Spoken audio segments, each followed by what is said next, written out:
Maka berdasarkan hal tersebut, kami atas nama Komite Peralihan Aceh Wilayah Ketua Tim Kampanye Daerah TKD Prabowo Gibran Kota Lok Sumoy, Mokhtar Hanafiah yang juga Ketua KPA Wilayah Kota Paseh deklarasikan dukungan kepada pasangan Prabowo Gibran dengan target menang 70% di Lok Sumoy serta tingkat nasional 1 putaran saja.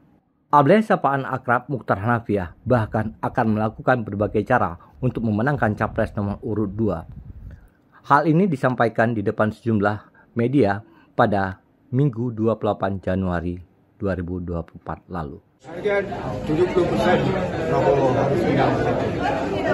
Biar kita Patah Aceh nggak malu. Itu komitmen. Kalau Prabowo menang, itu janji-janji Prabowo sama Aceh akan dipenuhi. Seperti apa janjian? Dia perjanjian MOU, termasuk dalam perjanjian MOU dia berjanji akan dipenuhi. Diselesaikan. Tapi kalau calon-calon lain ini enggak ada yang berjanji. Target menteri gimana? Kedua menteri? Target itu urusan pimpinan itu.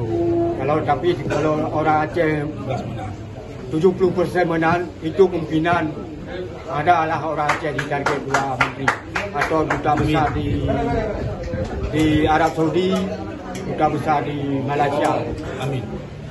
Harus segala cara harus, apalagi ini kan calon presiden, tidak ada putaran kedua. Target putaran itu Putaran 1 harus menang. Memang itu target.